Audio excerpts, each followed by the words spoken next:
It's Elite POV, coming live to your area on twitch.tv. Let's fucking go! We are your number one place for everything in the world of all elite wrestling.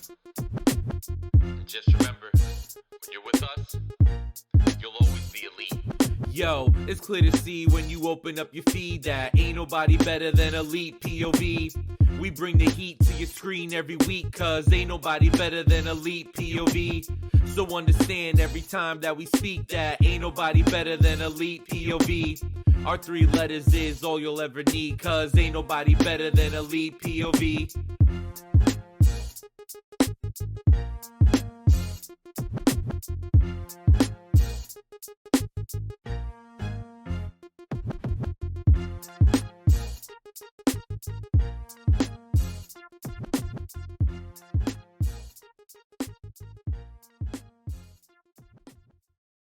What's up, everybody, and welcome to Elite POV, where it's podcast time, and you know what that means. Good and the return evening, of all Elite. 4 of us on the show this week. And we have a longer show in store for you guys because a lot of stuff has been going on in the world of AEW with people leaving, with people potentially coming in.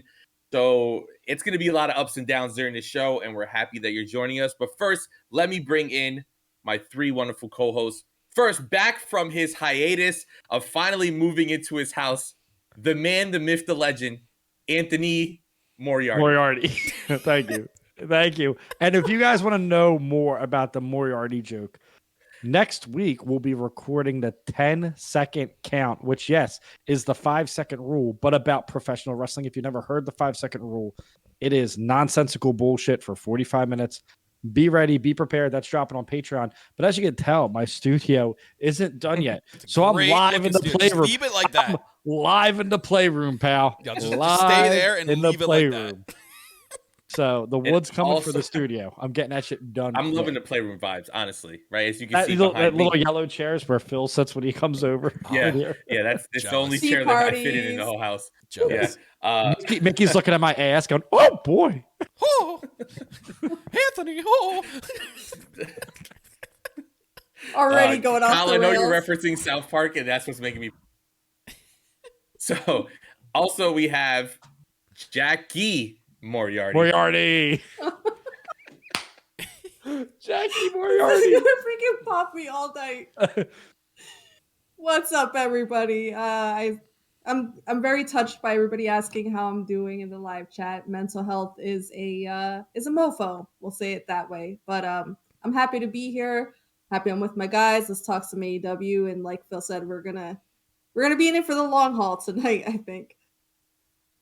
And last up, this man, his name doesn't rhyme with Lee. yeah. Good luck. So we have Kylie. to We're come going to up call him with something else. Kylie. No, we have Kylie to come up Moriarty. with something different. As the man who tortures Jackie when we watch these Dynamite shows together, the moniker for tonight for our great producer will be the master of picture-in-picture, Kyle Masters. All right. Yes. Love me some picture, especially during the women's matches. Only during the women's matches. Yes, you're Such getting an all asshole. this, all the picture talk right here on Elite POV Moriarty. I think you missed. Moriarty. No, I think you missed a prime opportunity. You could have just morphed his name and called him Kyle O'Reilly Moriarty. I did that last Jackie, night. I am not witty. That is Ant. We've discussed this a million times. Guys, That's who great. came up That's with- fantastic. Hold on 1 second. I'll be RB Moriarty. Oh my god, dude! Yo, We're getting Lee this guy Moriarty's over. going to He's watch winning this the title. podcast and be extremely mad with us. I love him. Though. No, That he is was freaking we badass. love Lee Moriarty. But it's funny because we couldn't think of Lee Johnson's name. And Kyle kept going, Lee Moriarty. Well, I'm like, not no, this Kyle. it's Other my Kyle. other I'm like, no, it's Yeah. not. I can't think of his last name. He's like, it's Lee Moriarty. I'm like, no, it's not, isn't it? Lee Moriarty. So then Keith Lee debuts when we're there, and I'm like, oh shit, it's Keith Lee Moriarty. So it just went off of that. And then Blake Lee was on Rampage, so it was Blake Lee Moriarty. And then Cassie Lee posted on Instagram, like, holy shit, look at Cassie Lee Moriarty. And it just went. Everything just went. It's Moriarty tearing up. yeah. We have frets in the chat right now. Long live 5 seconds. But we do that. The 10-second count's gonna be wild. We do that. And guess who gets Danielson? It's We called it the power of the 5-second rule. We talked about Papa John. Dude blew up out of nowhere. We talked about John Stamos. Fuller House came back. Like, bro, we called some shit. We did.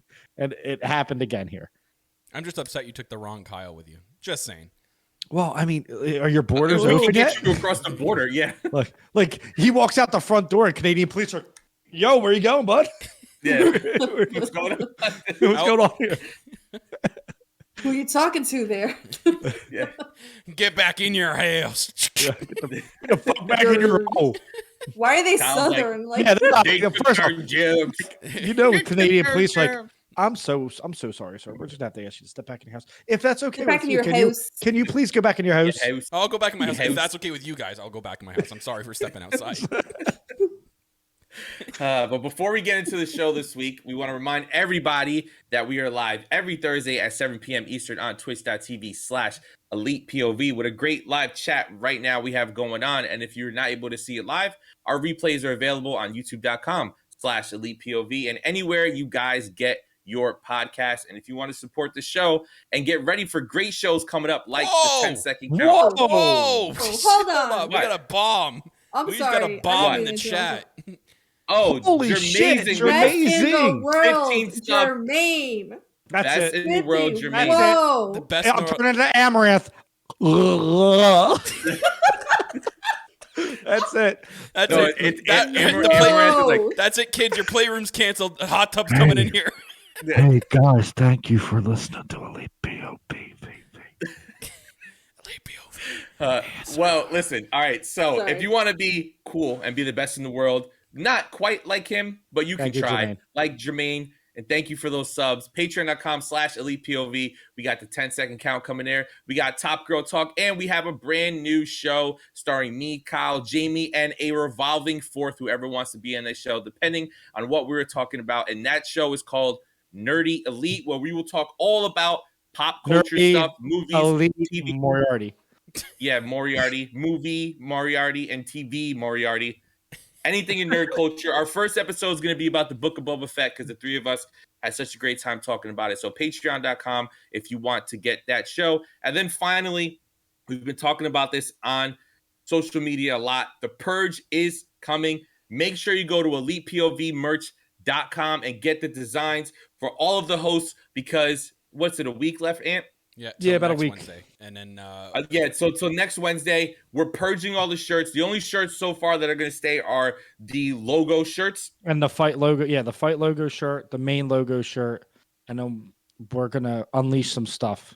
We have We're still working listen, we have one design that I was shown the other night, and you guys are going to love it if you're listeners of the show every week and you know the stuff, our little sayings that we say every week. Just think of the stuff that Jackie says every week, because Jackie gets the honor of having her saying immortalized. It is a chicken thigh, and it says Cash Wheeler. That's the shirt. That's what it is. That would be great, and we would get sued immediately. It's a thigh. it's literally It a says brand. cash. It's a brand right into the thigh. Don't buy my It's merch. Cash Don't. Wheeler. Look, I see you. I see you in the chat. Do not spend money on my shirt. The King of Talk style is dead. Whoa. Yeah. Okay. I need a new moniker. Yeah, so chat, while you're watching the show live, if we can come up with a new moniker for Ant, a serious one, all right? Wow, A Anthony serious Moriarty is perfect. Yeah, all right. Moriarty. By the end of the show, we will dub him that. But make sure you go over POV.com, get all those great designs before they are taken off forever. But enough with the happiness. Enough with the stuff. Let's get into something that rocked the wrestling world this week and kind of really affected me and made me very angry and sad at the same time. So I will go last on this And that Lee because Moriarty I was my might main go event. off and piss people off on this one. But I'm going to start with you, Jackie. You are the heart and soul of this show. You are the balance for this show. So, Jackie, okay. please give us the mature opinion when see it how comes it to is. Brandi and Brandi leaving Elite. Well, how's it say Elite POV? Yeah, they're They were officially on leaving the Elite show? POV, by the way, guys. Yeah. They ain't leaving AEW. Oh my god. Wow, so you're gonna kick it to me first. Here we go. So disclaimer time, because this is gonna get a little bit wild after me. I wanna say that our views are our own.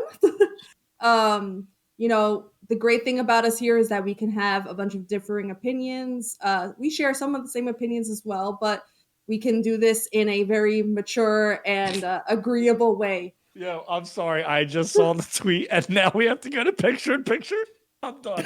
I'm done. Who did that? I'm done. Someone tweeted that. No, they That's texted it. great. I was like in the Oh, chat. they texted it. And we got to get a picture in picture. Ascended. Wow, you're an asshole. I'm gonna have a graphic next time. No, that's definitely going to be a shirt coming soon, guys. As a picture in picture. Yeah. And it's gonna be a graphic of like a women's match on the TV. Yeah. Just do a silhouette of a women's match. It's only during that. It's crazy. So this is why we're never going to get. But through Jackie, the show. continue. All right. Yes. Okay. So I want to start by saying it took me about half of the day once the announcement was made to even reconcile in my brain that it could potentially be legit. In the beginning, I was very convinced that this has to be a storyline. This has to be some kind of work. But the more that things progressed, I was like, ooh, that would be going the extra mile to really drive a point home for a storyline. I'm still not 100% okay with it in the sense that it just seems so out of left field and odd to me.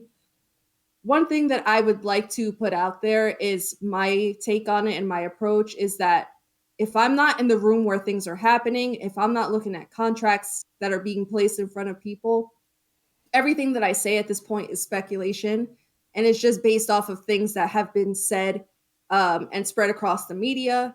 Whatever the reasoning was for the departure, it definitely is going to leave a bit of a hole in the interim. Do I think that it's a nail in the coffin for AEW the way that some people are driving it home? Absolutely not. A company like AEW, it's a business, and business is going to have people coming and people going. I think it's the fact that you have somebody of the stature of Cody, who we have said multiple times on the show was the foundation in terms of getting AEW off the ground in the first place. We have said without Cody Rhodes, there is no AEW. And then, in turn, you have Brandi Rhodes, who was the chief branding officer and spearheaded the program AEW Heels, which was a huge part of the female fan base for AEW. And it's just, to me, it's mind-blowing because these are people that you would think would be lifers and would never leave. I'm going to say that their reasoning is their own. It's not for me to support or condemn. It's just for me to accept. And going forward, we don't know what's going to happen until it happens. So all I could say was I was completely freaking shocked. And I still am not 100% sure that I think I'm leveled with this yet. So Kyle, now I want to go to you because you feel similar to me when it comes to this. I want to try to balance this out because I know personal opinions. I don't want to just bombard people with the craziness that me and Kyle might have to say. But so Kyle, what did you think about all of this? So obviously I've had a couple of days to kind of settle. Like it's a good thing we didn't do the show as soon as the news broke, or else I would have had very, very, very, very outspoken opinions about this. I've had time to think about it, but naturally most of my opinion hasn't changed. I am on the side of I do feel as a fan betrayed by Cody Rhodes and what he did, and especially where he's going because it's all but confirmed. And I checked with a lot of our sources, including Insider Kimmy today. He's 100% going to be in WWE. They're planning things out for him right now. So I do feel betrayed as a fan that what he's done. He's built a company that we all love from the ground up, and to suddenly just leave because I know I can't go by this and confirm this is the exact reason why he left, but the reasons that have come out were he didn't see eye to eye with Tony Khan. He didn't have enough creative say in the process anymore. His spotlight was being taken away by everyone that Tony was bringing in. Regardless of what the reason is, you don't leave the company like that so suddenly. A company that you help it. There's no AEW without Cody Rhodes. There literally is not a company here. We are not sitting here being called Elite POV if it's not for Cody Rhodes. There's no AEW flag behind Jackie right now if it's not for Cody Rhodes. There's no 2 title belts behind me if it's not for Cody Rhodes. That's why I'm pissed at the fact that he left the way he did and is going back to a company that he left 5 or 6 years ago to try to change the landscape of professional wrestling and try to get to a point where he's made a company where he thinks they can, we can be a different company, the alternative that everyone's been screaming for, that people have been trying to get WWE to change to. But now you're leaving, you're going right back to that company who has the same exact formula that's still there in place from the time that you left and you hated that was in place. So that to me that's the main thing with me is I feel betrayed. I do feel betrayed in a way. I'm going to leave it at that because I can go on for hours here, but I'm going to leave it at that. Mm-hmm. So, Ant, what do you think? It's shocking, right? We all thought Cody Rhodes was in it for the long haul, but his dad did it. Dusty went from WCW, NWA to WCW to WWE to WCW. The thing with being a Rhodes is, to me, Cody in his head thinks he can change wrestling for the better, and he did. Now in his head, does he think he can go change WWE for the better and just make pro wrestling better as a whole? That is something that his goal was to make pro wrestling thrive again, make it better, make it a better place than when he got there. And maybe he thinks now he has the status to go there and do that. Do I think it's the right move? No. But I'll tell you, I think everything in a business sense, as Phil will tell you. So one Cody Rhodes who wants $4 million to $5 million equals Keith Lee, Wyndham, Buddy Matthews, Tony Storm. You could sign 10 people for that amount of money. And to me, it's quality over quantity. But in this, you could build a division of females with that money. So is Cody Rhodes the final straw? It's not like you're losing CM Punk. It's not like you're losing Danielson. I appreciate everything Rhodes has done, but we sit here week after week and say his segments are overproduced. His matches are overproduced. I wish they wouldn't do that. And now he's gone and everyone's like, oh my God, I'm so sad. It doesn't affect my viewing because I didn't really care for a lot of his stuff. Like, I'm a fan of him. I'm a fan of what he did. His last match was fucking amazing. But all the other stuff in between was a lot of overproduced stuff with Arn Anderson and all that stuff. So it doesn't affect my viewing because now it's like, okay, so you took a Cody segment away and you gave me a Malachi segment last night, which I enjoy more. So as the roster continues to get bigger and better and more filled out, and you can take that money because Tony Khan's on a budget. You take that money that you were going to spend on Cody Rhodes, that $4 million for someone who's not going to be a main attraction, and you can build a female roster. You can get stars like Wyndham. You can go out and get a Buddy Matthews now. I think that's a better business decision to build AEW that way than try to rely on one guy who's had a falling out with all the other EVPs anyway, right? So do I blame Cody for going to WWE? No. Do I blame AEW for letting him go to WWE? No. But how long until Cody Rhodes shows up as Mr. America in Saudi Arabia is all I want to know. This weekend. Yeah, remember his contract has been over since December, so he can sign today. Like, there's no clause. And AEW, none of their talent has been released. It's been past 90 days too. His contract was up in December. Well, we don't know if AEW has that. I don't think they do. Even if it was, there hasn't been anybody passed. who left. I know. I'm just saying, even if it was, it's passed. Yeah. And I like Ant's point, but it's just the way he left bugs the hell out of me. I don't care he left. It's the way he left and where he's going. Well, before Phil, because I know you're going to fucking go off, right? Phil, I was rational for once in my life. Phil's not, all right? Phil's angry. Mm-hmm. No, I'm with Phil. Hydrating right now to get ready. Yeah. But I have something funny for Phil. I want to ask a serious question. Does Cody Rhodes leaving affect your viewing pleasure of AEW? To me, it doesn't. I like him, but if Moxley left, if Danielson left, if Britt Baker left, if Adam Cole left, if they left, I would feel it more like, fuck, that sucks. But I don't think any of them did what Cody did, though. It's not about what Cody did. Like, I love what Cody did. It will always go down to what he did. Do I feel like maybe he's abandoning the fight a little bit? Yeah. But guess what? Money talks. Company is the reason why you built this company. Dude, money, as much as you don't like hearing it, Money I'm talks. just saying I would have a less problem with it if he was going to a New Japan or for whatever reason he's building up Ring of Honor again. But the fact that he's going to the company where this is the reason why AEW's here because of that company, that's a scummy ass move. But it's business. It's business. And who's not to say he just goes there for a year and then comes back and retires with AEW? He wants to change wrestling. Let him try. And in 2 years, when he's losing to Bobby Lashley for the U.S. title at Monday at 9:00, he'll come back. Then there's no point to it. Why don't you just stay here? Because you know it's Money. not going to change. Money. Tony And Khan has that power. money. But power. I'm telling you, he wants to be in charge. Good luck over there. But all I'm he's gonna gonna say. Good luck he's over gonna there. leverage anything he can to do it. Sure, they'll probably promise it after the gate, and after that, 3 months later, he'll be battling for the 24/7 belt. And He guess should what? he should know that, but he should know that Guess because that's what? the reason why he built AEW. For Because of shit $4 like million, that. I'll battle for the toy belt behind you, buddy. Like, don't care. That's a lot of money. Doesn't go with who he is and how he presents himself, though. This is not just a Brian Cage doing it. Everyone Brian Cage did it, sure, but this is Cody Everyone can Rhodes. present themselves how they want, but at the end of the day, when you aren't getting the millions you want from the company you helped build, and Vince is over there flexing his wallet, it looks a lot more intriguing when they take your booking power away. They take your EVP status pretty much away. One man's running the show. So yeah, I guess he it's helped just start me, it. then. I don't know. I get what you're saying, but he helped start AEW, but it's not the AEW he helped start it. AEW has changed in its 3 years. Tony Khan runs that shit, right? He runs it. Vince McMahon runs that shit. So either way, you're working for someone.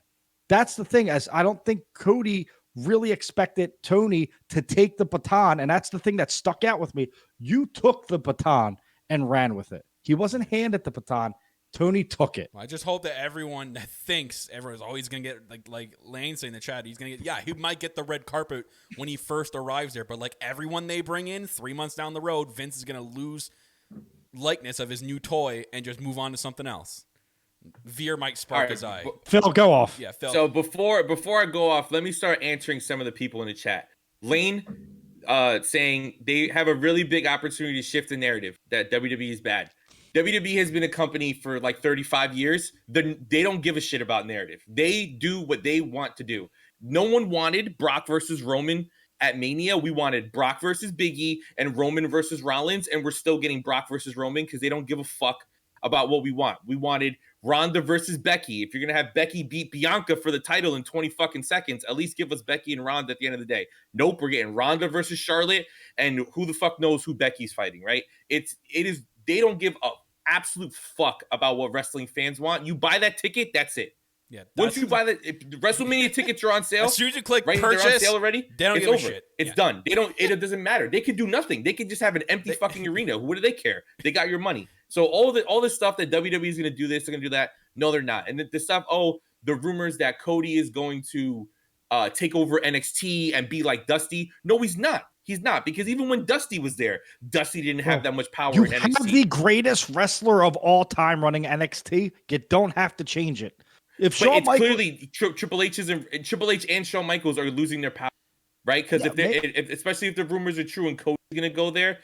So to back it up, here's how I feel about the situation. All right, hang on, let me. All right, class is in session, folks. Yeah. Take your seats. Oh, we're doing the class as a time teacher filling? is here. So my thing is this, right? And we've talked about it many a times before. We all have our individual journeys on how we got to AEW, right? We were all WWE fans. We all watched that company, good, bad, or indifferent. But we all found our way to AEW somehow. My way was through Cody. When Cody left WWE and that list came out and, you know, he was going here, going there. He was in Japan. He was in Ring of Honor. He joined the Bullet Club, right? I know we like to joke around like there's different eras of the Bullet Club, and we call the Cody era the Hot Topic era, right? I'm Hot Topic era Bullet Club, right? Because of Cody. I understand that Cody's a big deal. Cody had a ton of potential, a ton of eyes on him when he was in WWE. Oh, he's going to be a main eventer one day, all this stuff. He goes to the Indies and becomes that. You know, then without Cody's ego getting, you know, on Twitter, he doesn't go at Dave Meltzer saying, oh, we could do this. I bet you we could sell out the Sears Center, the 10,000 seats, and they do it. right? Okay, All In happens. Eventually, Tony Khan sees that AEW happens. Yes, all the Bullet Club in itself, especially the elite members, are responsible for AEW, but no man more, in my opinion, than Cody Rhodes. Cody Rhodes was the person with the microphone waving the fucking flag outside of the San Jose building when WWE was there. Cody Rhodes was the one, he was the leader of the revolution, right? And the fact that when things got tough and he lost control, if all the rumors are true, right? Because obviously my opinions are based on if the people that we trust, the sources we trust, Andrew Zarians, the Sean Ross Saps, the Kimmys, if they're telling us right information, if they're being fed the right information, so I'm going based off that. If it's, I'm upset Tony Khan took over the booking. I'm upset because I wanted CM Punk money. So you abandoned us? You abandoned us. At the end of the day, you abandoned us. You're going to go back to a company you and your wife talk so much fucking shit about. And then with the reports coming out that Brandi's not even going back. So now you're going to not work with your wife. She's taken out of this high-level position as not only a woman, but a black woman. Like Jackie says, she was running heels. What's going to happen with heels, right? Cody convinces Amanda Huber to come work for AEW in the community division to work with him. Now she's leading it, right? Like, it's like he just fucking abandoned ship because of money. And it's like, I get it, right? If you have no money and someone's like, here's $5 million, yeah, take the fucking money. But if you have $3 million and you want $4 million and you're not happy with just fucking $3, when it's something you created, that's a problem, right? You now, like I think Kyle was saying earlier, right? You can't do movies no more. That's done. TV shows, done. All that shit that you were doing outside, done. The Nightmare Factory, is that going to change now? Because when you're in WWE, you can't have outside ventures, right? So is it going to go back to being called the Factory? And if it does, is it going to have the support that Cody Rhodes was giving it? How about all the students he abandoned? How about the Anna Jays, the Jades, the Tens, the Fives, all these people that were training under him, right? Fuck them, right? See you guys. I'm leaving. And as a fan, it pisses me the fuck off because it's like, you were the reason that I trusted this company because you said we are going to make wrestling different, not in fucking WWE here. I don't want to go back to WWE. I don't care who they have, who they sign. I'm not going back. This is my last stop as a wrestling fan. I watched WWE for so many years, make me upset, and even recently kill off my favorite promotion ever, which was NXT. Can I ask you a question now? Yeah. And this is just me playing devil's advocate and being level-headed. Do you think, and this is for everyone, right? Because this is an important question. In life, we have goals, right? And one of Cody's goals was to prove to this was before the list. This is what he wanted to prove to Vince. I am a main eventer. I can headline WrestleMania. I can be the guy. Do you think some of that personal, like, I gotta show him is in Cody, and that's why he would go back? Like, I told you so, because that is Cody's mentality. I really is don't I which told is you true. so. It's 100% true.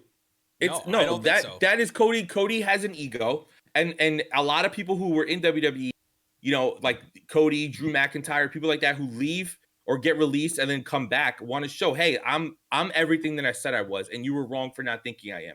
That is 100% true. But Cody started this company to be the alternative. Cody started this company with the hopes that All Out would be WrestleMania. Can we be real though? There yet. Can we be real? He has a better chance to be a star on WWE television than he does in AEW. He does. There's yes. If your name's not Roman or Brock, you're not a star. AEW is so anymore. stacked. They AEW is don't so create stacked stars. compared to WWE right People now. earlier in the chat, I think it was Fretz who said this. Cody versus Bobby Lashley at Mania. Really? That's what you want to see? Right? If Cody is at WrestleMania and he is not fighting Roman Reigns, Brock Lesnar, or Stone Cold Steve Austin, then him going back to WWE was a fucking joke. And it's not about him. Like, yes, there are bigger main eventers right now as we stand in WWE, right? The main eventers are like on like Roman and Brock are like Roman's a level. generational talent. You're not gonna. Yeah, that's what I'm saying. But like, he's not facing them. So if you're gonna face the B level of talent, wouldn't you want to face Adam Cole and Hangman and Danielson and Punk and all these people who are in AEW, like the Moxleys and stuff? Like, and his match with Sami was awesome. Like his match with Darby was awesome. His match with Eddie Kingston was awesome. Ricky Starks, like He's having great matches with people. The Malachi feud was fucking epic. What And if it's this just is a like, work? Yeah, though? Because but- Throw it you've all said away. this. You've said this. What if this is a work? What if this is If it's one a of work, the biggest work it of all is the time? No, it's stupidest not, dude. fucking work I know, I'm ever. just saying, hold what up, if? Hold up. It's not because Brian Alvarez was pissed at someone. He went at someone today in his live show, and I've never seen Brian Alvarez this mad before. Someone said it was a work in Twit. Dude, no, I don't think it. I really don't think so, man. Bro, they Not can the pay way- anybody. Yeah. I don't think they are, but I'm saying, what if it's not like, a work. hey, I you want to can't- be I can't involved in speculate the it's work, say, biggest no, it's work not a of all work. time? Yeah, it would be a really, really far way to go for a storyline at this That's point. why I don't think it's you know, true. like and we talked about this like when we were just kind of like bouncing our little debate around back and forth yesterday in terms of, Cody leaving. And I said, do you think that AEW outgrew the need for Cody Rhodes? And, like somebody that is as, No. accolade driven as he is, where he's going out there and he's not being received well. And, he's not really on the main card. And there's all these big major stars coming in and getting their push. And, the list ain't over yet. So does he look at it like, you never know what's in somebody's head and how they could be slightly insecure and think to themselves, they don't need me anymore. So I'm just going to do me, and I'm going to do me wherever I need to go and do it. He could be looking at it like I'm doing them a favor by leaving because it opens up more money for them But to go hire to the people that WWE? they need. No. I don't WWE? know. No. I'm Not just- to to go go like I to. said- to go back to a company you talk so much fucking shit about. He cut that promo 2 ahead of weeks the ago. match with him and Sammy. 2 weeks ago, he cut a where he promo was 3 still weeks ago. talking shit. Yeah. So it was just like really because of money and creative. Like, and it's not like he's going to WWE and he's going to be Stephanie McMahon or he's going to be Triple H, right? We have to stop thinking that. Like, he's going to be just a talent. And they may give him a little bit of responsibilities, but if you have Vince McMahon stepping in and completely killing the momentum and everything that his fucking son-in-law had going I'm for sorry, him, Phil. or firing his own son, Did it or not- fucking continuously undercutting his own fucking daughter, Yeah. like, please, bro. Did they Cody not bring is- in Paul Heyman and Eric Bischoff and gave them responsibilities for what, a week, 2 weeks? Yeah, it's and then like, they cut it "Oh, off because no, it's pal, all I need that power for- back. It's all for the story. It's all for the media coverage because it doesn't matter, right? If Cody shows up at the Saudi show, whenever the fuck that show is, it's just for the clicks. It's just for the social media stuff. And then after, maybe he gets a big match at Mania. And then after that, it starts to slowly decline like everybody over there literally does. destroyed- This was his home. He destroyed the throne to start this company off. To say fuck you WWE, fuck you Triple H. This is why AEW started, and now you're going back 2 years later, 2 years after. No, he's a piece of shit for doing this. I'll say it. So Ascended in the chat saying that you have to have an ego in wrestling. He's not just a performer. Like, AEW was his company. Same way it's Tony's company, the Bucks, Kenny, Brandi, it was their company. They were the figureheads. Now what AEW loses is that corporate guy, right? The Cody Rhodes who can go into a meeting with a suit on, they lost that. That's gone now. Who's going to replace that? That's a big miss for them. And Brandi, who is like diversity on all these different fucking levels, all these boxes that she checks, they lose her too. So what are you going to do? I know Jackie was saying in the chat that Aubrey and Leva are going to take over heels. But it's like, okay, you're throwing another fucking project on Aubrey's shoulders. She already runs AEW games in the mobile division and helps out with the main title. It's like the whole point of this company was to avoid burnout and to give, and then the whole thing, Cody just had a baby. Once the pandemic's over, whenever the fuck it is, like, you're on the road full time, you're working 300 days a year. Like, we forget this because it's been a pandemic the last 3 years. They're working these different schedules. Are we going to But it's miss just- him? But here's the I question. will miss him. I will miss him because when he was in a feud, he was a big match, and it didn't need to be the world title. It didn't need to be a TNT Can title. I It go? was the Can I go Cody through a feud. list of names? Can I go through a list of names real quick? Okay. John Moxley. You'd rather see Moxley or Cody? Moxley, Danielson, Danielson, Punk, Andrade. But just because you have those, Keith Lee, you don't need Malachi. to lose, you Well, don't need to lose right Cody now, I'd Rhodes. rather Sneak see over. Cody. Just because you have those, you don't need MJF. to lose Cody Rhodes. Why not have the roster with Cody Rhodes with those people so we can have Because- matches with those people? He doesn't want to. But that's the problem. That's the issue. That's where I feel like he's abandoning us. If he wanted to, he could have said, I'll take $1 million. I'll wrestle here for a year. Let's see what happens. He didn't. So he's a want scumbag to. for making it about the money and not wrestling, when he's based his whole career off about the wrestling and not the money. You don't know what's going on. Have you ever worked with someone where on the outside it looks like you guys have a great relationship, but on the inside you don't really like that person? You don't get along with that person. I still want to go back to a job where I hated. Maybe the work environment's better. What it's not. You know it's not because you made fun of it 3 How weeks do- ago. But he made fun of names, but how do you know that it didn't get that bad? He knows Nobody it's that knows. bad. But nobody knows. Nobody knows. Hasn't changed in like 20 years. It's Have been you the worked same. there? Because I know Every wrestler that leaves. personally, that AEW has said. Yeah, so that's the thing. I know agree with someone Kyle. who works there. I personally am friends with someone who works there, and they don't have a problem. But that's the saying. It's a 50-50. Anywhere you go, there's an opportunity that you may not like it there and someone else loves it there. Fine. But it's just you. And so I'll bring in a comment from earlier because I'm trying to read the chat as we're having a discussion because there's a lot of good stuff in the comment. So Fretz is saying time heals all wounds. Brett talks shit. Bruno went back. And a bunch They of all other go stuff. back. They all go back. All Here's of the them. thing. They didn't start their own fucking company as a way to show not only Vince, but the wrestlers and the talent that there is another way of doing this. What are you showing the talent? That But when the can we- times can we get say tough, run Kevin back to the Nash? money. Kevin Nash, Scott Hall, Hulk Hogan, they didn't change the game. They all went No, back. but They all did, went and back. I understand that they went back They all because wore their shiny gold Yeah, but rings. WCW crashed. AEW's not Doesn't crashing. matter. They're They were going to go back thriving. regardless. No, they But here's the weren't. thing, like we can all Come agree, on. that one day John Moxley will go back when the Shield goes into the Hall of Fame, right?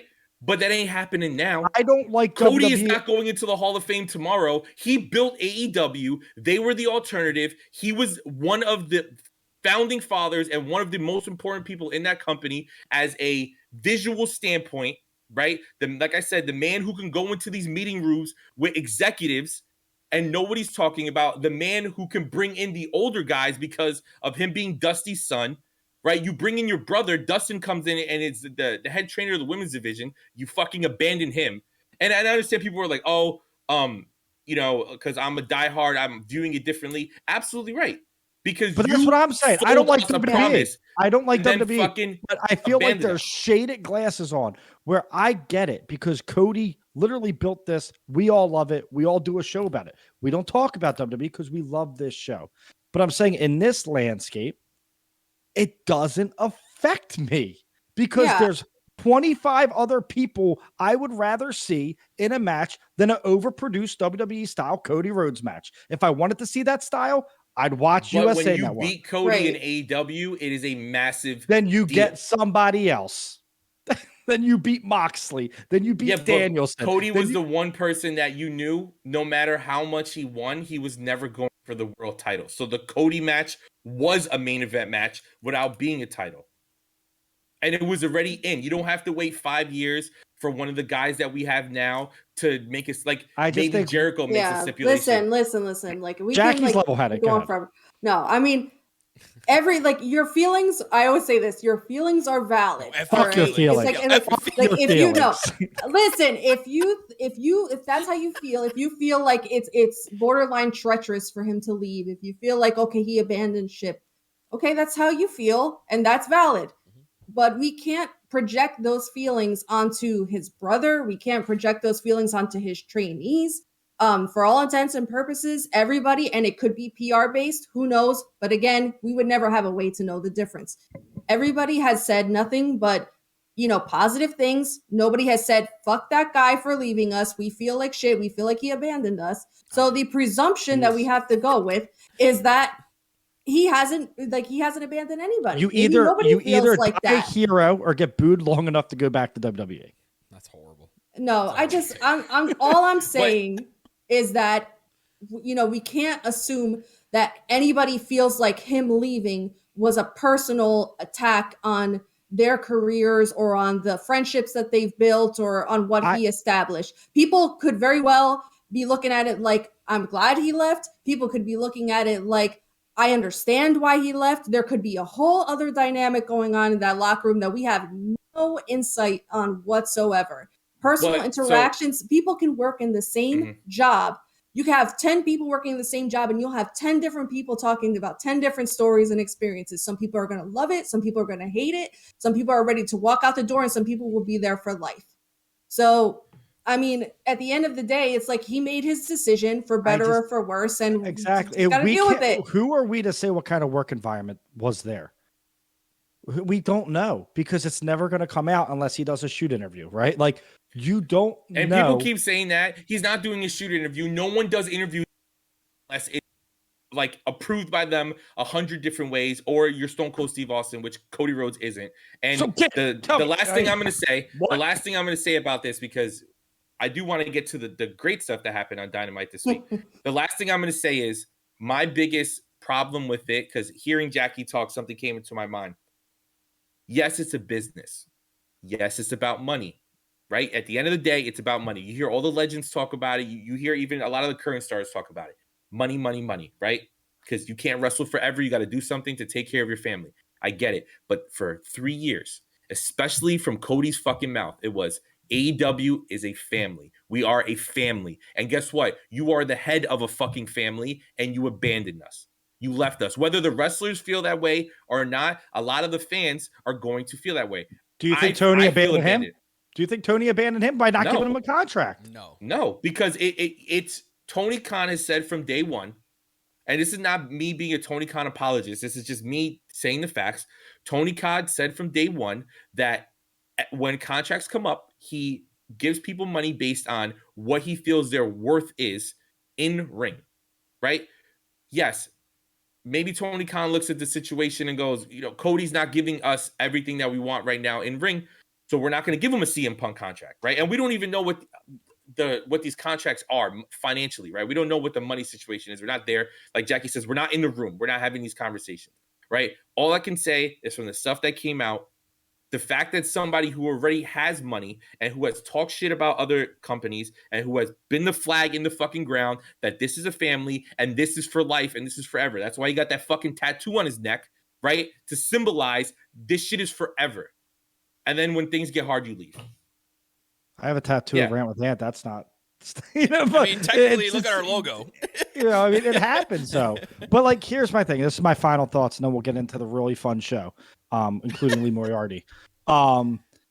Is that I 100% think that this is Cody trying to prove someone wrong. Every interview I've heard is Cody has that ego where he wants to prove people wrong. Go back to the WWE, prove them wrong, come back to AEW. I don't think this is the last you see in AEW. Sometimes a break is needed. If it's a year, if it's 2 years, let's say, I'm not going to hate the guy. I'm not going to watch him. Now by AEW fans, when he comes back, if he goes to WWE, get ready. Because the fans don't forget. The AEW fans are smart. They don't forget. Yeah, but at the same time, so we don't know the story. We don't know how bad he wanted to stay. What if Tony Khan only offers him $1 million? Well, there's a big difference between 1 and 4. I don't care who you are. That extra $3 million is a lot of money, right? We don't know what the negotiations were. We don't know what the work environment was. Like I said, to me, last night, I didn't feel the Cody Rhodes effect at all. I didn't feel it at all. I didn't have to listen to a forced Brandi promo. I didn't have to listen to any of it. I just got to enjoy everything that was on last night. So it's a win for me. All right. Well, like Jackie said, we could talk about this all day, and we thank everybody for staying with us when we had this long, passionate conversation because, unlike a lot of people on social media seem to think, because I've seen a lot of the comments on social media, you're allowed to be passionate about something you care about, right? I personally love and care about AEW. They have been the thing that not only brought my love back to pro wrestling, but kind of like solidified it, right? As like, this is what I want in wrestling. This is the company that I want. This is the people that I want to support. And like I said earlier, and if you missed it with all the stuff that we're talking about, this is my last stop as a wrestler. AEW ever goes to shit, I'm done. I'm moving the fuck on. You're right. Because I can't take this shit. Right. I was gonna give up podcasting before AEW started. Like I was ready to hang it up. Dude, Rant with Ant was over. Yeah. Done before Yeah. AEW started. Done. But let's get to the fun stuff and the good stuff. So we had an absolutely incredible episode of Dynamite. Good morning, Good Elite. morning, Elite. All right. So I want to start with Ant as being, the voice of reason for once, which is pretty funny. Well, Maybe you'll yeah, be the voice of I reason, take- Anthony. I take 10 days off. Who knew it was 10 days off, a new house, doing a podcast in a playroom, Yeah. the little bit of the Mickey gray in the Mouse. beard, the Oh, wisdom. Yeah, the Yeah. wisdom's going. Is that Wisdom Disney? deception. That Disney magic is sprinkled all It over is. him. That's Now what he's it is. like, Ant know. is being such a good guy. Ant turned babyface on us all of a sudden. I don't know what happened. Oh, Anthony, I know I you switched secretly miss Cody. Oh. I switched companies and now I'm getting cheered out. right, here we Everyone go. hated me and then I switched. Now they love me. So, Ant, I want to start with you as the CM Punk guy. How much did you love that opening promo with First CM off, Punk? can And we then talk we get about the the announcement fit? of the Can we talk about the $5 match. fit? Bro, I wish I was like in shape because the mid shirt with the Jordans looks so good. But I know if I looked on it, you would see my doughy midsection hanging out. Yeah. Nobody wants to see that, right? So Oh, I'm like, Lord. dude, Punk's got the fit tonight. That mid shirt looks really fucking good as a wrestling shirt. I'm not going to lie. Love the promo. Love the passion. Loved how he kept referencing Piper in Portland, right? I thought they were going Hell in a Cell because he said a cage you can get in, God, I you can thought get that out. too. So it's funny And that I you was said like- that. The whole promo, I was thinking, clearly he's going Hell in a Cell, but what are they going to call it, right? Like, how are they going to get around this? Like, In a cage. there you go. And you just put Brian Cage there. It's this only Kelly and TV a time he Lee gets. Moriarty. Yeah. No, Yeah. but he's not in the match. He's just holding the cage He's up. just holding the cage up. He's the guy who makes the roof go down. Yeah. But yeah, I mean, I was so hyped for this announcement because, MJF getting those huge 2 victories over CM Punk is such a great storyline. It's going to bring that Punk out that we want. Punk doesn't look happy to be here anymore. He has a mission. He has something to do, and we've been saying it. Eventually, he's going to get off this. I'm happy to be here bullshit. And now here it is. MJF drew it out of him. And I think this match, being a dog collar match, knowing that the first dog collar match was so good, so violent, so brutal. And I love that MJF's not able to get away. Here's the problem, though, is it doesn't keep anybody else out. So CM Punk contradicted himself, right? You can't run from me. Okay. But you were also worried about Wardlow coming in. Well, Wardlow could still come in, and now you have nowhere to go because you're chained to somebody. So this could be like a little loophole in the story where MJF beats Punk again, right? But seeing how this is going to be and then hearing what might happen on Revolution, I said it earlier on my Twitter, which I don't tweet a lot anymore, but I said this could rival All Out for one of the greatest cards. Just off the bat with this match alone, this match being one of the headliners. I'm excited for it. It's going to be magic. And who would have thought CM Punk would be in a fucking dog collar match in 2022? Bingo card. Where's that one? Not on. Yeah, there. exactly. A year ago. Have it. But Kyle, what do you think about this? This was great. I think I really much enjoyed this promo, especially the part where he pulled out the picture of. I can't believe they did that. They pulled out the picture of the meet and greet from MJF and CM Punk from way back in the day. That to me popped the hell out of me. I'm like, okay, they're tying this in finally. Can't wait for that. And no one saw that doll. They saw my face. I know. I was just doing it to pop Phil. Anyways, if no for audio listeners, and no one, everyone watching, and just held up a Cody Rhodes doll on screen. But yeah, I love the promo. It was actually very, very well done. Everything he did with it. Again, I thought they were going towards Hell in the Cell as well, and I was kind of like, Phil was thinking, Rage like, in a hey, what are cage. they going to call Rage- it? Like, what Rage kind of in a cage. what goofy name are we gonna get? And what is it gonna be, like a weird Hell in the Cell? Because like their cage is already like, I love the steel cage in AEW. I love how like it's a really tall structure. It just looks really well done. So I was wondering if they're gonna do the same and then just cover the top. I don't know. Anyways, I just hope AEW starts to call all their matches like blood and guts, like very literal. yeah, I challenge you at the pay-per-view to 2 guys fighting in a cage. 2 guys fighting in a cage match. But yeah, and then obviously like what popped me to is like MJF came out and was expecting him to say something. Man was just irked beyond belief and then leaves. I was like, okay. That's been a great part of the Yeah. storyline that we haven't paid attention to too. Is like Punk's the only one who's been able to silence MJF. Yeah. Mhm. I don't even remember Cody doing that. Like, I don't remember any one of MJF's big AW feuds. I don't think he's ever been silenced. Yeah, He's Moxley, always none had of something them. to say. So that's Which a is big something cool that they're giving Punk, right? Yeah. Or allowing Punk to take. Yeah. Jackie, what do you think? Yeah, no, I agree with everything that's been said. And like you guys pointed out, it's been very hard to leave somebody like MJF without a comeback. This guy is notorious for the clapback. He always has to run his mouth about something. So seeing him coming out and knowing that there is nothing that he can say to talk his way out of this situation, because we've seen it in the past where he throws every obstacle at his opponents. Well, you can fight me only if you get this, only if. And it's like, no, your back is against the wall at this point. The decision's been made. And now you have to lay in the bed that you made because you brought yourself to this moment. So to me, that is the real storytelling, when you don't have to say anything at all, and yet you've said everything. In that moment, everybody in the crowd and everybody watching at home knows, MJF knows he's fucked. So that's great storytelling there. Kyle said that, yeah, I know, I did. But Kyle said that, you know, he couldn't believe that they brought out the picture. I'm like, I couldn't believe that they waited till this moment to bring it out, because I was certain that that was going to rear its ugly head earlier on in the feud.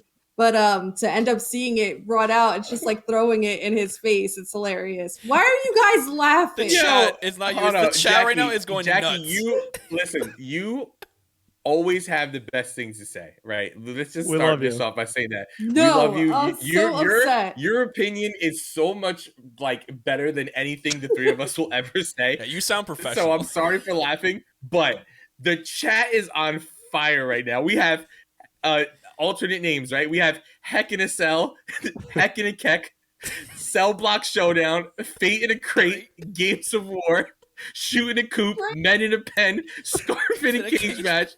Oh my God, bro. If I fantasy book this, I just want William Regal to come out and yell one of these names. My favorite one games was either Shoot in a Coop or Men in a Pen. No, Nah, dude, fate in a Heck crate. in a Keck. Nah, Heck in a Keck got me, bro. Can you imagine? I challenge you to Heck in a Keck.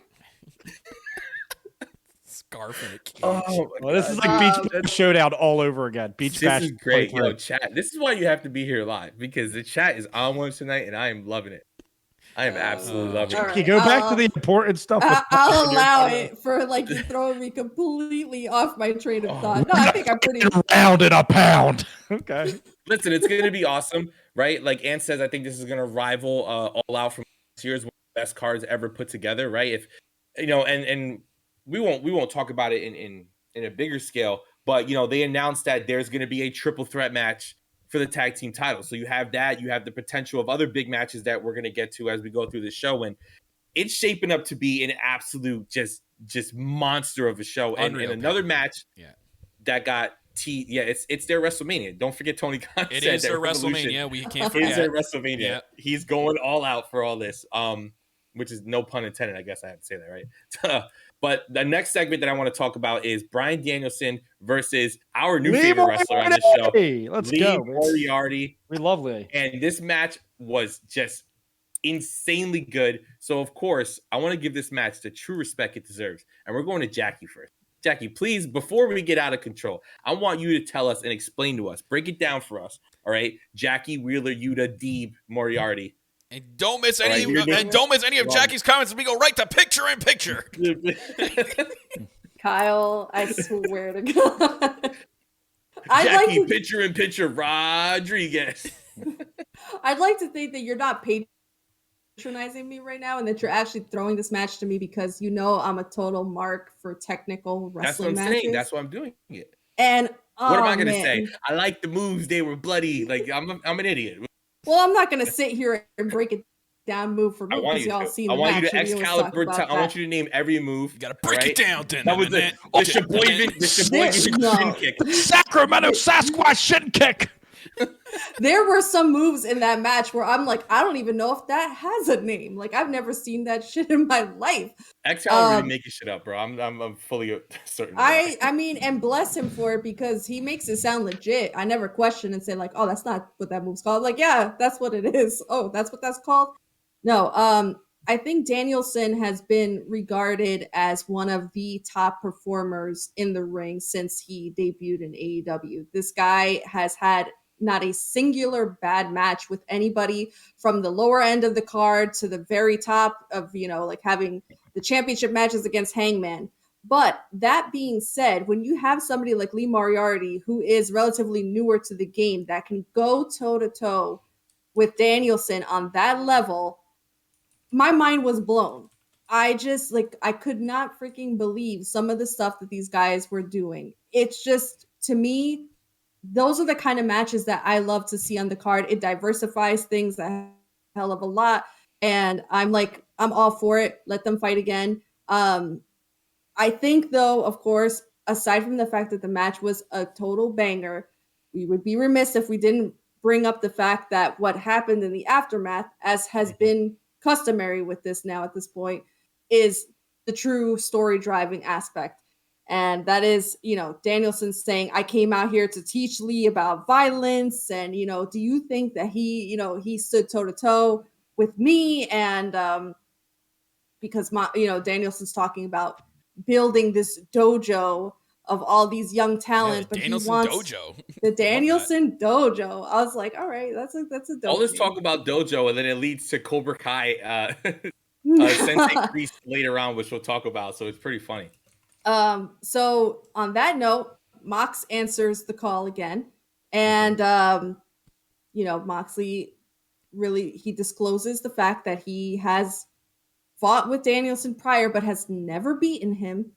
So that's kind of like the up in the air scenario where Moxley throws down the bet, saying like, all right, I don't stand with anyone until I've bled with them.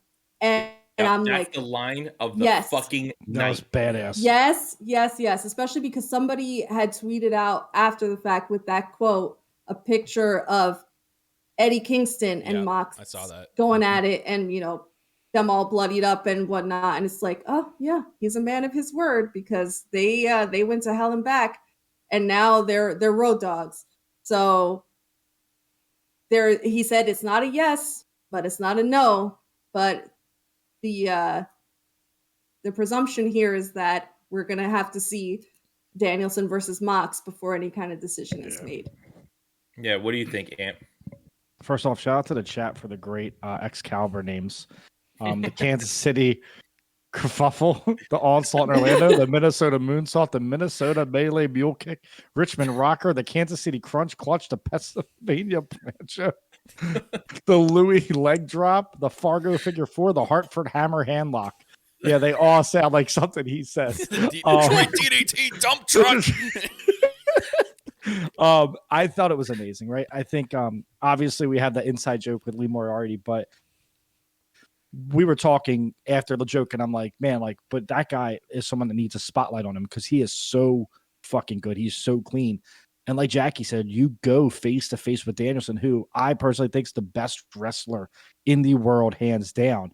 And you hold your own, and you look as much as a star, and you can keep his pace. To me, the sky is the limit for Lee Moriarty. Like, that was a breakout performance. I hope that Danielson does start this dojo, and it's like a Cobra Kai type thing. And Lee Moriarty then wins a TNT championship because of his guidance from Danielson. It's like perfect, like writes itself.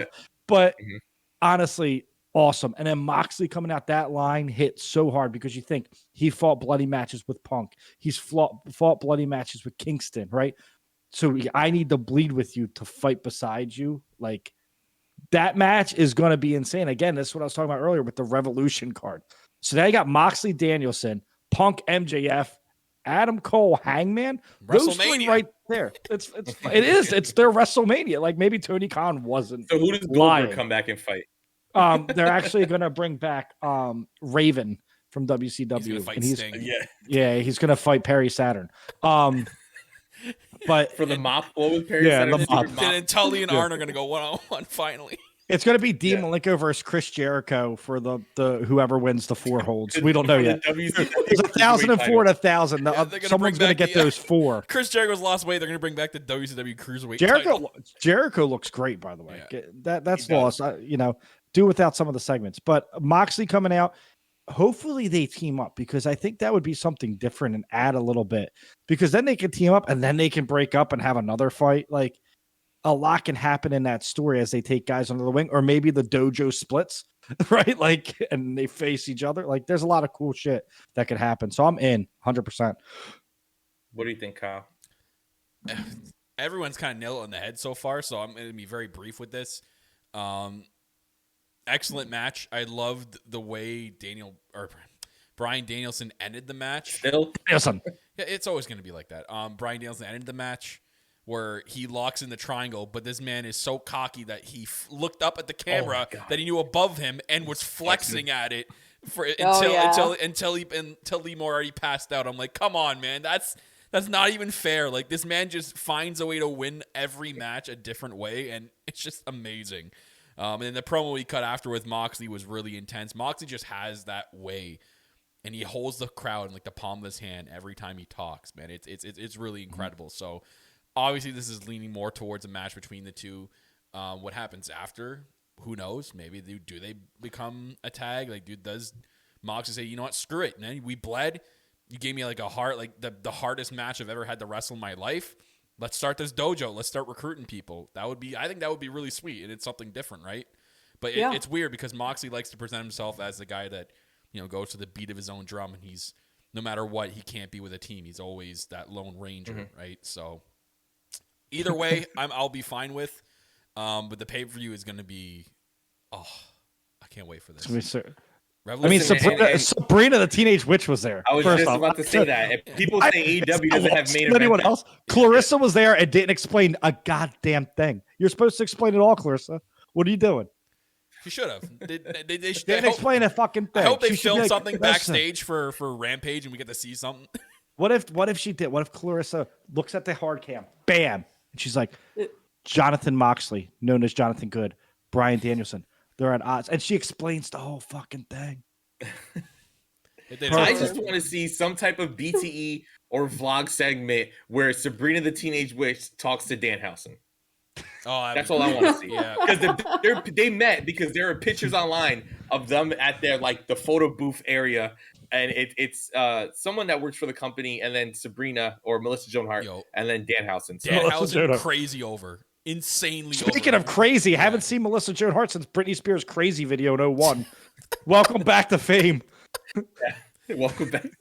That is an Excalibur worthy segue right there. Yeah. Well, we haven't seen Melissa Joan Hart since she was in Shikara wrestling against Sabrina the Luchador Witch. Yeah. Speaking of Fridays, you can catch Rampage on TNT.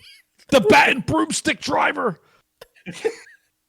The Windy City Wrecker. Yo, the chat's fucking. You guys are great. Yeah, you guys are the best. I know what you did last summer, Elimination Chamber. That's what they're gonna call their Elimination Chamber, and they're gonna do it in fucking September. It's gonna be great. It's gonna be an all out AW's version of SummerSlam. So now we move on next, technically, and I want to start with you, Kyle. So we have Mercedes Martinez versus Thunder Rosa, who came out in that fire ass Kill Bill attire. What a great match this was! I love this match. It was great. The ending was great, and we got to see Kyle's girl, Jamie Hayter, make an appearance at the end. So, Kyle, what do you think of that whole segment? And you guys are going to hear my opinions right at the same time as we go to picture-in-picture right here on Elite PO. No. What an ass. But, yeah, dude, the match, unreal. The women seem to be putting on better hardcore matches than the men. I'm just saying, the women are absolutely killing it when it comes to, hardcore matches in AEW. They're killing it. Every single time there's been a hardcore type of match with the women, it's been phenomenal. This one is up there too. Shout out to the fan who was helping Thunder Rosa so she wouldn't fall and break her neck. I prefer my wrestling like I prefer my porn. Hardcore. Free. Hardcore. Yeah. Free. Oh, free. Okay. Not where I thought you were going with that. But wait, hold on, Kyle. Before we do this, we gotta tell a little side story. So last night, we're thinking of names for this nerd culture show, right? So me and Kyle, this is how you know me and Kyle are becoming better friends, right? We're becoming in sync over here. At this same exact time, I'm like, Justin. oh, what about nerdy POV? So we both type it into Google, and let me tell you, if you want to have a good time, yeah, go to your Google and type in nerdy POV and see what comes up. Me and Kyle at the same time are like, oh, no. Janice Griffith and glasses. Let's go. You get every site. Boy. My top 3 sites came up as soon as I typed in nerdy POV. I was like, all right. No, not tonight. That was last week. Sorry. Yeah, dude. But the match was great. Dude. Yeah, but the match was fantastic, by the way. Yeah. We just went. Now that you just expose yourself. We just went the picture without. No, we went to full commercial after picture in picture. That was the problem. But yeah, amazing. You never go full commercial. Can that be a shirt? You never go full commercial. No. And I'm just gonna say, my girl Jamie Hayter is out there. Got to see her. Amazing. It's always awesome when I get to see Jamie Hayter on TV. I mean, god damn, man. Like, why are they... I just want her to break away from Britt already, She's going man. to. They got to let Wardlow do it with MJF first. Like there's 2 of these things happening at the same time. But yeah, great, fantastic match. Obviously, they're leading. I don't know. I kind of want to say yes. It's going to be Thunder Rosa and Britt at the pay-per-view, but part of me still wants Britt to hold on to that belt for a full year, or maybe they're still going to do it at the pay-per-view, and Britt's going to beat Thunder Rosa, and Britt's going to lose it to someone else at Double or Nothing. So, what if they do a tag match? I just thought of this. What if it's like Britt and Jamie versus Thunder Rosa and Mercedes? Yeah. Since we saw that sign of respect, and then that's what Jamie gets out? Yeah, maybe. Possible. I think you got to wait for Wardlow to turn on MJF before they do the storyline. Before anybody turns on anybody else? Yeah, because please. I'm waiting. It was great, though. I fell asleep. Waiting. I fell asleep because I had a new recliner. Let me fucking This has nothing to do with the match. No, I did because I. Here we go, going to picture all over again. When I woke up, what did I say? I said, "Who won the match?" I fell asleep. Did I not? Yeah. Yes, you did. Did I not? Because you didn't fall asleep because the match was boring. You fell asleep because you're an old man and you had a recliner. Bro, I'm telling you, like this, good. Talking to you guys, I'm like, yeah, look at that. Oh my god, the chair. I go like this. As soon as he became dad. I'm ultimate snorier. Yeah. I'll tell you what, I'm not Fat Joe. I can't lean back worth a shit. I fall right to sleep. Every time I lean back, I'm done. Well, since you fell asleep, there's something that the chat has been bringing up that I definitely want to get into. So, Jackie, that spot that Thunder Rosa took off the top rope where it looked like she just landed on her straight neck. Like there was no other part of her body that hit with that crazy German off the top rope. What did you think of that spot and then the match as it in general? That years off of my life. Anytime it looks like somebody's crashing down on their head or their neck, it's like I see imminent disaster. How these people, I mean, obviously there's a lot of training that goes into this. They know how to bump, but oh my God, like how do you take these falls and not like do some severe long-term damage to yourself? I don't know. They're built of some different stuff because I stubbed my toe and I'm out of commission for a freaking week. But as far as the match goes, I want to give the biggest shout out to Mercedes Martinez and Thunder Rosa for the fact that, as we saw last night, there are instances where things happen that are beyond your control and you have got to pivot. There was a spot where Thunder Rosa was intending to bring out a table, presumably for the two of them to go through it. And you could see as she was trying to open the table up, the legs were completely disconnected from the table. She could not get that thing to stand upright. So she pivoted and decided to lean it up against the ring apron. Whee! Well, didn't quite turn out as they planned. Poor Mercedes ended up going down the slide on that table. And Thunder Rosa ended up taking the majority of the bump through the bottom end of the table. It was very awkward. That was the last discussion I remember because I heard you guys were like, why do you keep trying to spot the table's broke? And I'm like, that's the last thing I remember hearing. Yeah, it was a lot of commitment to making that spot happen. And I give them credit for, being committed to trying to make it happen. It didn't quite happen the way that they meant it to, But they went for it, and the two of them like demolish each other. Mercedes Martinez going her back up against the barricade and fell through it. We all like screamed because we weren't sure that she was meant to fall through completely, and she looked like she hit her back and her head also on the concrete. It was just, there was a lot of things in that match that gave me hives because it seemed like it was just on the edge of being very dangerous. And whether that some of that was intentional or not, it came across, and these two went to war. I loved the show of respect between the two of them post match, the helping her up, and we see where that went with Britt coming out, and everybody turned on Mercedes Martinez as well. So, like you said, could be a tag match. I don't necessarily want a tag match at the pay-per-view. I want that women's title defended at the pay-per-view. That's just my take on it. Maybe they do a tag match since we might get Jade at the pay-per-view. Well, then I just think the money is Britt and Thunder Rosa in double, Yeah.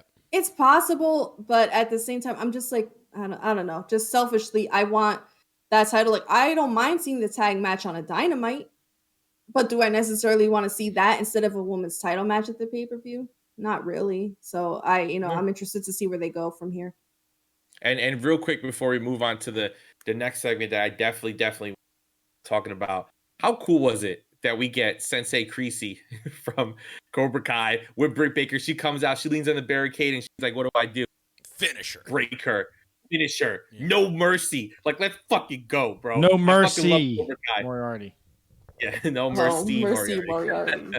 Now, a segment that's got the internet talking in a good way. We get the House of Black promo. Oh, so good. Right? And we're going to talk about the promo. But what the potential it is teasing. So spoilers for people who don't subscribe to Fightful. Sean Rossap is reporting that Buddy Matthews, a.k.a. Buddy Murphy, is close to signing a deal with AEW, is being kind of passed around by the talent that they could, any day now, he's to be showing up. So now in that promo, we see Malachi put down a card. Now, some of the crazy conspiracy people are saying that there's a clear screenshots that you can see Buddy Murphy's face. And me and Kyle tried for a good, half an hour, 40 minutes to get the screenshot. We could not find anything, or any pause would get us it. So but bless their hearts for seeing something that's not there. Out of the blur, I could make out Murphy's chin beard. So, and it's like they're not even hiding it at this point. So the reports are coming beard, out. That could have been any wrestling. No, chin beard. Chin beard. Two different things, buddy. Anyways. I just turned heel again. Sorry, guys. Yeah. That lasted long. But they're not even hiding. Like Tony Nese is posting pictures like they're training right now together. Like they're kind of just saying like, oh, don't worry, he's coming. They're just gonna wait for the proper time, and all that comes out, and then they do the promo where someone's walking in. Like, who else would it be? Oof. That's not Julia Hart. Julia hulked up. The mist beefed her up. Maybe it is. No, it's Buddy Murphy because of they're gonna I guarantee you they're gonna play back into those produced videos that they did with the same doctors, the same asylum that both Buddy Murphy Buddy Matthews and Malachi Black were in. So it's all gonna tie together, and it's gonna be beautiful. Yeah. Well, what do you think, Ant? Love it. I'm ready. I said last week, why are we giving the Brian Kendrick a contract and not someone like Buddy Matthews? And look what happened, right? Buddy Matthews, honestly, I'm shocked it took so long, because if you listen to any Kenny Omega interview, every time they ask him who he would want to face, Buddy Murphy's name was on that list, right? And that's high praise. And then you watch this guy, Buddy Murphy, go to 205 Live and make it must-see TV with Ali. Then you see him go to Raw and be with Seth Rollins and look like this star. Imagine creative freedom he's going to have in his matches, joining with Malachi Black. First off, I want to see them fight again because their matches are always just fucking fire. But adding Matthews with Brody King, with Malachi, it just makes the story that much more interesting. And I said, advance the story through vignettes, and they have. They haven't been on TV as much. Last week, I didn't get to see it, the Penta, where Penta Dark's coming back. Like this feud is about to get fucking berserk. It's about to get crazy, and they're gonna let Malachi be as creatively free as he wants.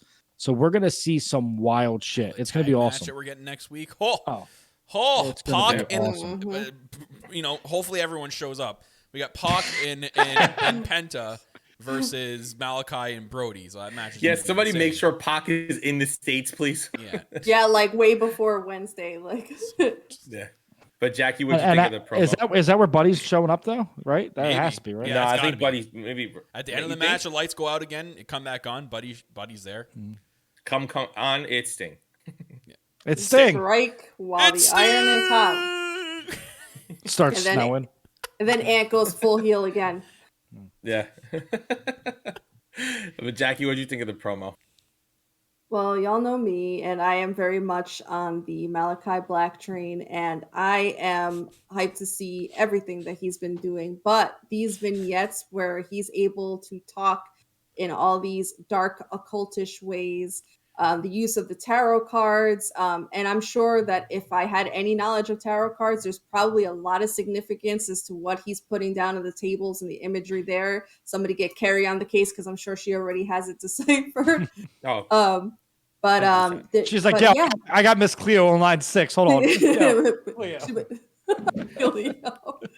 Oh, God, is she even alive anymore? Remember Miss Cleo watching Jerry Springer in the commercial, be like, okay, this is Cleo, call me now.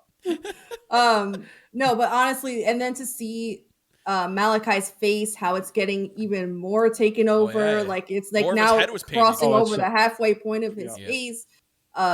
This is just such great stuff to me. I'm not even gonna say don't do it. I walked right into it. The more his cult grows, the more the face paint's growing. Cody, it's like the real American. And the more the cult is growing, the more his face is growing. Oh yeah, it's gonna be full. I like that. Man, this guy's so good. Like, look what happens when you give this guy full creative freedom. Look at the shit we're getting. Yeah, and not only are the vignettes golden, but when he gets in the ring, his matches are fire too. So it's like all around. When you unleash somebody at their full potential, look at what happens. Talk to him. Very true. Now another big match being basically confirmed at this point for Revolution. AEW's WrestleMania, don't you ever forget that.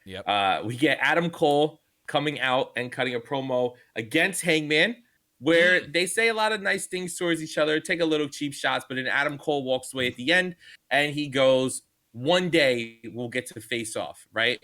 And then, of course, because he's a dastardly bad guy, a heel's heel, we see Red Dragon come and attack them from behind, Hangman from behind, and we get the beatdown of Hangman. Now, Ant, how did you feel about this segment? I'm in 100%. Adam Cole, Hangman Page, the 8 stars in the Tokyo Dome, 6 stars at AEW's WrestleMania. It's going to be fucking phenomenal. I love the little cheap shots. Adam Cole, that cocky kind of heel. He's going to throw something at you, and then he's going to be, but I respect you. So he's just that. It just reminds me of Shawn Michaels. Like back in the day, Shawn Michaels would say something, but then like switch and then like be that cocky asshole again. And then like you didn't know who you were getting, right? Adam Cole played that perfectly and made Hangman believe like, okay, we're going to get a fair one-on-one when it happens, just to get jumped by the Paragon. I'm looking at you, Kyle.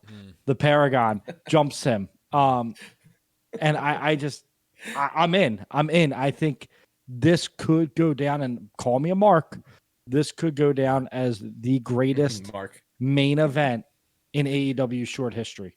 That match might be the greatest match they've had. That's a hefty goal. Yeah, that's better than Kenny and Hangman. Yep. Better than Hangman and Danielson. I honestly think better than Kenny and Danielson. Until they do Punk and Omega all out, and then we're like, this takes the cake. I'm telling you, this has it. Don't sleep on Adam Cole. Better than Adam Cole and Orange definitely. Cassidy. Never that. Like, and Hangman's only put on bangers since he won that title. Like, yeah, bangers only. Is that a new website? It is. Bangers only. I'm I'm working sure on it it's right already now. a website. That's Don't true. Google it. Type it into I'm Google. gonna- Jackie, I'm looking yeah, right now. Jackie, what do you feel about this? Are you excited about this for Revolution? I am very excited it about is. it. It's gonna be Adam versus Adam. But yeah, there was a lot of sheep shots taken in that little exchange between the two of them, and I love how Hangman had said to Adam Cole, I imagine it must have been really hard for you to have to watch from a distance as your friends built an empire without you. And Cole's like, all right, so you want to go there. So he hits him back where he's like, you're one to talk about friendships because you seem to be really good at keeping those, considering that the Bucks haven't talked about you, what happened with your friends in the Dark Order. So they're just like taking those little digs at each other. And that's the kind of stuff that I live for. Aside from the fact that there's so much history and storyline built into it, the match is going to slap because the two of them are, two of the top guys within the company. I'm itching to see these two go at it. So I'm looking forward to it. If Revolution's going to be the spot for it, this pay-per-view is going to be huge. Oh, WrestleMania. Yep. It's WrestleMania. WrestleMania. I Don't you ever swear to forget that. God. Wait, so there's WrestleVersary, there's WrestleFest, there's WrestleMania. We need a wrestle word for Revolution. Chat, help us out here. Resolution. Resolution. It's gonna be called Resolution. Baby. Resolution. Oh, that sounds horrible. But Kyle, you're the Adam Cole guy here. You're the biggest Paragon fan that I know. Oh man, What come do you on. think of this feud going into Revolution? To Resolution. Every time someone says Paragon, I'm like, the guy just entered our chat, Mr. Tiny Corn Dog. Hi, Mr. Tiny Corn Dog. The tiny corn dog. What's your feelings on the Paragon? Yeah. Do you have any info on the Illuminati? Yeah. Anyways, yeah, I'm pumped for it. The line that got me the most was like, he's like, when it comes to us Adams, you'll always be referred to as the other Adam. Right? Ooh, and I was good like, one. ooh, Yep. like that was a shot in the heart of Hangman. And I'm excited for this. Their match is going to be unreal. It's going to be an insane match. We know how good Adam Cole is. If no one knows how good Adam Cole is, just go watch every takeover match he's had, even before NXT. Go watch every match he's had. This man is Mr. Main Event. He's this generation's. Shawn Michaels calls himself Mr. WrestleMania. He's Mr. Pay-Per-View, man. He's Mr. Resolution. See, look, You'll find Tiny that Corn out. Dog just confirmed the chat. He's got the Illuminati pictures there, so Good. Thank you. Thanks for confirming. It has to be Kanye, 100%. Yeah, it's got to be Kanye. Hi, yay. Yeah, hi. Praise be all leader. Okay, anyways. Yeah, I'm so excited for this. And I got confused after because I'm like, okay, the Dark Order's coming out, and all of a sudden, like, Ten's just like beating up the security guards, and like no one's kind of reacting. What a weird to it. segment. Like no one was reacting. Can we talk to about it. that? We're watching it like we're in like the second hour of Dynamite, right? And we're all laughing. Ant just woke up from his nap. Old man Ant over here. Tiger Boy's the worst. Yeah, Tired Boy's the worst. And then we get all of a sudden, I don't know if it was Kyle, you or Ant said it first, and you were like, "What the fuck is Ten doing? Like, Why Ant was is he sleeping at just this point. It was slowly?" Oh, was it Kyle? Yeah. Yeah, because that was. But I was thinking it, but Kyle was like, "Why is he beating up?" Yeah, security? and it was like slowly beating. It was just like It was slow so death. random. Like I returns- thought the segment was coming slow to an close. end. Like they're walking up the ramp. Like, hey, we're gonna cut to like whatever's next. Then all of a sudden, like Ten just starts beating up the security guards. And like Randomly. if you look, I went back and watched. Guys have to look. Like two of the security guards, like two of the last two that got beaten up, were laughing. They were laughing while Ten was beating up everybody else. I'm like, oh my god, this is such a mess. And then, but Yeah, now that it was kind a of messy kind of segment. plays now into like now it's gonna be Adam Cole versus 10. Is it on Rampage? Yeah, it's But on why? Rampage. Adam Cole's friends with the security. Why the fuck does he care? No, it's just Yeah. like no, it's because they came out for Hangman and he kind of like beat up all the security guards like single handedly while there's been a group of Dark Order members, right? So But what does that have- But but then why they zoomed is in on Adam Cole Adam. upset? Adam's like, oh shit, no, but they zoomed in on Adam, and Adam's like, oh, like what the hell? Like, I want to face that guy because he Yeah. can beat up security guards. Listen, because it's I know- the and I know it's security weird, are but- under a new name. Yeah. Security Moriarty. Now, I'm not saying right? I like it. I'm just saying. Security Moriarty. But yeah, it's almost gonna be it's for sure gonna be Hangman, and at this point it's gonna be Hangman Like, and Adam so he Cole. beat up at Indy Tower William the Wrestler Watkins from fucking RPW. Mike and Quest. Yeah, Adam Cole's like, wow, you beat up a fucking indie wrestler. Now I need to go fight him. I know it's weird. Listen, but like, any excuse to get that match. I'm good. I love 10. I think first off, 10. I don't know why he wears a mask. Dude's a good looking dude. Looks like a fucking superhero. I think they would have. I think they maybe should have gone. I thought the Dark Order stuff was over, and then like now they're back here again. It's like okay, like do we need to do the thing where like the wrestlers fighting off Dark Order members just to get the Hangman? Like we've already done this. Like I don't want to see it again with Adam Cole. I hope it's a one and done situation, and they're not just gonna run the gamut with them, you know. But we'll see. Yeah, I guess we'll see. I really have nothing else to say about that.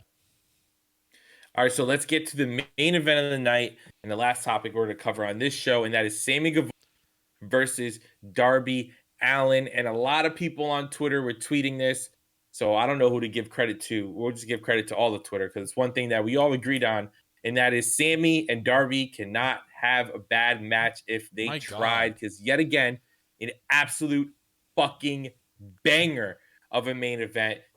We say this every time we watch Darby Allen. This dude is going to be crippled by the age of 50. The stuff that he does in the ring, that he puts his body through, and then not only him, but Sami as well, right? Like, I hope Ty Conti is ready to take care of this man for the rest of her life, because this dude's not going to be able to walk in like 15 years. We get this crazy bump that Sami does. He does the front flip onto just the ring apron. The hardest part of the ring. The hardest part of the ring, right? To the apron, and you're just like, oh, you feel it through the screen. It was a tough match, but I'll start with Jackie. What did you think of this? It was a really great match, and it was one that I actually went back and watched again today.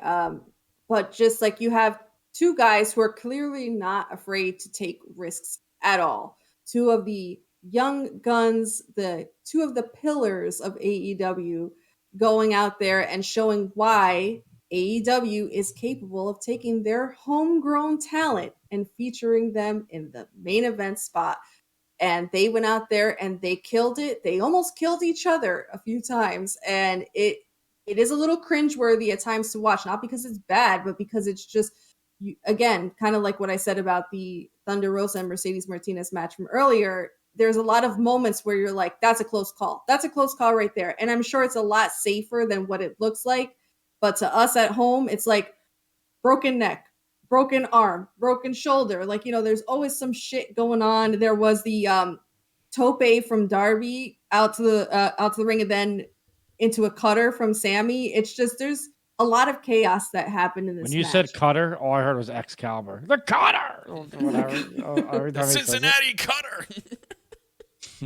But no, it was a great match. And towards the end, it's like setting up. You have Andrade. I know you guys love when I like. Andrade. Say it again. Andrade. El ídolo. El ídolo.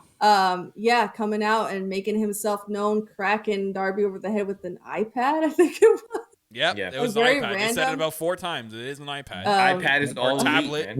Wasn't a Samsung tablet. Wasn't a Galaxy. Nope. Apple is all elite. Apple is all elite. But Andrade looks good with those belts. I'm just saying. It looks better when you say maybe it. Maybe not 2 belts. Just one belt. Just one belt. Jesus Christ. Like, what is with these 2 belts? Just one. We already know you unified them. You don't need a second damn belt. But it doesn't matter, because it looks to me like maybe Ant is finally getting what he wants, and we could be getting an Andrade versus Sami for the TNT title. We're getting a triple threat. We're getting a fucking triple threat. And have him with some gold around his waist. Oh, mwah. And then Miro comes in and stomps Andrade. Yeah, and then his Andrade's group is like the AFHL ABC D E F G whatever the hell. We're getting a triple threat. Darby, Sami, and Andrade. We can get whatever we want as long as we get Andrade. You got to remember, guys, when all else fails, Revolution is AEW's WrestleMania. We are getting a triple threat match. Can't forget that. We are. And Andrade is going to get the championship, and I'm going to cry, and I'm going to be happy, and I'm going to try to say Andrade like Jackie, and I'm going to sound like an asshole, but I'll be Andrade. Andrade. Andrade. How do you say Lee Moriarty. Isn't it like Cinturon? Is that how you say belt? A Cinturon? Something like that? Oh my God. Oh, take my Puerto Rican card away. Wow. Ask me how you say belt in Italian. Go ahead, ask me. Gabagoo. How do you wait, hold up. Mama POV is in the chat. Mama POV, how do you say belt? Did I get in the word right? Spanish? Because if I got the word right, I'm It's done. I'm leaving. Belta. No, it's like Delta? isn't it Cinturon or something like that? I can't roll any letters. Waist No. leathera. Okay, hold on. We gotta go to picture in picture while we wait for this Go answer. back to that. Yeah. I don't even know if she heard it, but she's gonna like correa. There we go. Correa. Correa. Ah, it was Correa. close. That's like the frog word Correa. you were saying that in our chat watching Dynamite. Oh, Yo, the for coqui. anybody who's listening to this who understands what the national animal Puerto Rico is, right? It's a coqui. Trying to explain to Kyle not only what it is, but explaining to him how to say coqui the other night was just fantastic. That was the best.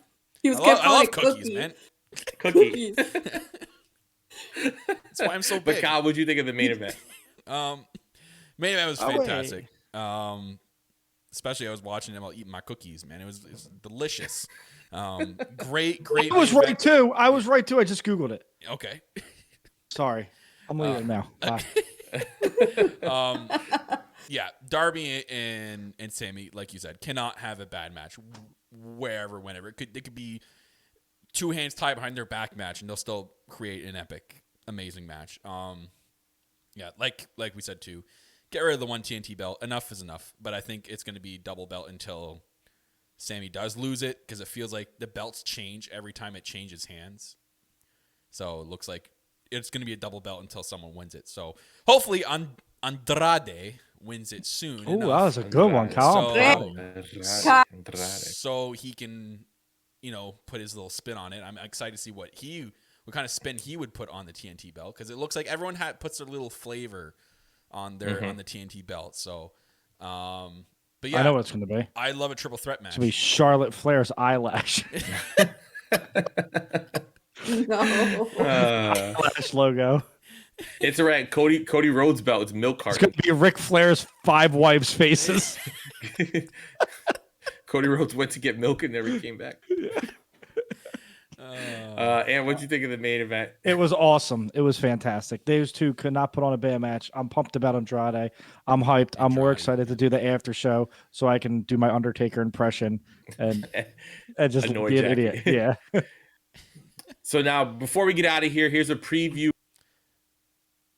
No. As a reminder to anybody, Rampage starts at a special 7 p.m. Eastern time this week because it is NBA All-Star Weekend and All-Star festivity. Tomorrow on night, TNT Tyrese Maxey, let's go. start at 8 p.m. Eastern. I And don't watch publicly, I said it on Twitter. Let's just congratulate Ant and the Philadelphia 76ers for winning the Eastern Conference. in We lost February. by 50 last night. Okay. It's all right. James We Harden lost. wasn't playing. They'll be fine once he starts. But we playing. got it. So- They're coming on now, so let's go. Yeah. go. So what on Rampage, the matches that we got this week are Dante Martin versus Will Hobbs, Ooh. Adam Cole versus 10, Jay White versus Trent, Main event. and a funny thing, because we always talk about the women's matches don't get that much time on Rampage. Well, they're not going to get that much time this week because it is Serena A Deeb 5-minute and thing. her 5-minute challenge, She'll which probably be means a that minute and a match half. from bell to bell will not be 5 minutes. Did you? It's going to be a minute and a half. and Maybe they'll maybe go to, two. They'll go to picture in picture 30 seconds. Did you hear what geez. happened with the Dark Order? No. What? So like, the one time 10 couldn't wrestle, and he was like, "Don't worry, I got 5 on it." Wow. Oh my Dad god. jokes. Anthony. Oh my god. I'm Get the back, jokes baby. in the playroom, bro. I'm Mickey is giving back. you the side Let's eye in the go. background. That chair is not smiling anymore. Mickey Mouse is Oh, don't touch me like Yeah. that. Let's go. The funny thing is, I was talking about a different Mickey, but so many Mickeys in there, you just grabbed it. Yeah. That's my no-no blue square. That's Mickey, my yeah. no-no square. Oh. That's where I practice my wrestling moves. Oh, you keep the purity rings on. Oh. Take I my feel like I'm on show and tell right now. Take your hands Look, off yeah. my wife. Don't worry, guys. There's no holes in them. Oh boy. my god. Elite POV after dark. And Yeah. now we're going on to next week on Dynamite. We have Pac and Penta Dark versus the House of Black. Eddie Hopefully. Kingston and Chris Jericho are going to be face to face. Whatever And we happens. have the first 2 tag team battle royals. Of course, the winner of those matches goes Chaos. on to Revolution. WrestleMania. So that is going to be the WrestleMania Resolution. So it's going to be a great Rampage and a great Dynamite. Looking forward to that. We want to thank everybody for staying and listening to a longer episode this week because we had a lot of stuff to talk about. If you Good want to job. follow the show, it's at Elite POV everywhere on TikTok, it's at Elite POV clips. Patreon.com/Elite POV, YouTube.com/Elite POV, Twitch.tv/Elite POV. And if you want to follow me, it's at Philium Elite, or now on TikTok at the Jedi Prince. Let's make me TikTok famous, please. All right. Maybe. I would like to quit my job and just get yelled at for my Star Wars takes, because getting yelled at for my wrestling takes wasn't enough. Let's start getting yelled at for my Star Wars takes. You picked the two most toxic fan bases in the world. Lee Moriarty, where can they follow you? You can find me on Twitter at LoveYouMake24, and you can find me on Instagram at JacksTheDrawPOV.